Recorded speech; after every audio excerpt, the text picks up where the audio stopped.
The left-hand one was your before. No space really at all there for your arm to swing. Okay, that's still to me. I mean, if I saw that, I wouldn't go, oh, he's too close to the ball. Okay, but the fact you were that close to the goal, it shows how much you've actually not moved, should we say, in terms of space there. But it probably felt your arms over here, doesn't it? Like you're miles away. So in reality, again, always real and feel are very often two different things. Like we say, when we want the arms to feel like they're winning the race, that's not the actual thing we want. But the feeling to you is that the arms are going to win the race back to the goal pool, okay? If we watch these sort of sequences here. Now, again, takeaway is good in terms of position there. As you start going back now, those arms are kind of getting a bit behind you. This one here now, again, the other way. Same good takeaway there. Club's in front there. But as you start working up, the hands now more in front of your chest, yeah? The club's a bit more upright on the way back. And as you get to the top of the back, so it's a bit shorter because you were just doing a smaller swing, okay? But everything now is a bit more in line, whereas this left arm now, a little bit flat across your shoulders there and a little bit on the flatter side. Then as you start firing the lower half now, as you come down, there's your hands now at sort of chest height. You watch your hands on this one here now, back there. It's probably the same sort of height there. At least that's more in front of your chest, where that's sort of, go away. There, similar sort of height there. You're coming in a bit more. Now this one here, now as you come into the shaft quite a bit on the inside, obviously fired your lower half a lot, you cleared it out of the way. This one here now, as the arms are starting to come back in the club, that position there, you can see there's a lot more coming in that way as opposed to that way, yeah? Yeah. So as you're coming through the goal pool, you're more neutral. The club face we saw was a lot more square, and the arms get the sensation they're winning the race. It's not the case. The hips do win the race and the lower half clears and everything else, but the feeling to you is that basically just quietening down the lower half and not getting the arms too far stuck behind you, because once they get stuck behind you and the club face is shut, only one shot you can hit, mate, is that. Yeah. And anyway, and if you don't do that, you just like a little gentle draw because you're hanging on to it for dear life. But that's all well and good in here, and there's all well and good when there's trouble on the left-hand side. But say you're playing a hole where there's out of bounds, right? Do you want to get that sensation you're trying to hang on to the golf club for days, thinking it's going to come back and be still a 5-yard draw? It's tough to do, isn't it? Yeah. We want to be in a situation we know where that ball's going to go, where that club's going to be, and at least if we want to hit shape a shot left to right or right to left, we can do it. Like I say, I don't care whether you play draw or fade. I think deep down you genuinely seem to prefer fade, but there'll be some games you go and play where you draw everything and you play really well. Yeah. It's not bad, it's just that's what you do that day. But I think you need to have that ability, and again, if we get in a good position top of the backswing, if the club is within 1 or 2 degrees of square and the arm and the club path is within 1 or 2 degrees of swing plane when they get to, we can hit both ways quite easily.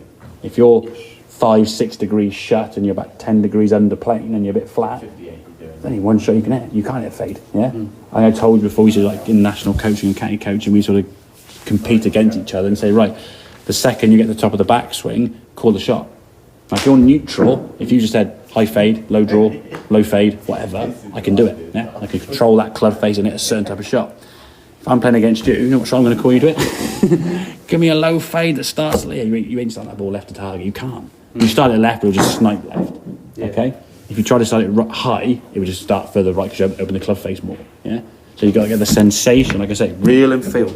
As you get to impact, yes, your lower half is going to clear, but we want the arms to feel like they're a bit more in front this way, not getting in here. Once you're here and the arms are too far behind you, now you're trying to play catch-up.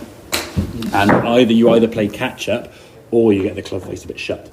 You've done kind of a combination of both. So the club's getting a bit closed behind you, you're just going to hit vicious hooks all day, yeah? And you'll be missing everything left. So a little bit more upright, get that drill with the arms working down first. If I find the clip, I'll send it through to the one that Tiger and Butch did, so they're watching Tiger do that thing. Have you seen the one from the Golf Channel, yeah? Same kind of thing, yeah. He used to hate it, absolutely hated it, okay? Because he used to get there and he got the old yeehaw, where he's like in here somewhere, and the club's way behind him from a shut position, just flick hooks it, yeah? Hey, he was obviously a pretty good golfer, wasn't he? He said he could control it 9 times out of 10, and he was just such a good putter and chipper of the ball. He got away with a lot of it, yeah. And I think in some ways he intimidated a lot of kids when he was playing golf because he was hitting the ball so far. I remember him playing. You played Porthcawl? Yeah. Second or third, I can't remember which one it was, but they're both similar kind of yardage. The wind was so strong. GB&I amateur, who's not known for being long, he drives about 240, 230. He was quite a short hitter, right? He'd drive a 2-iron to that green.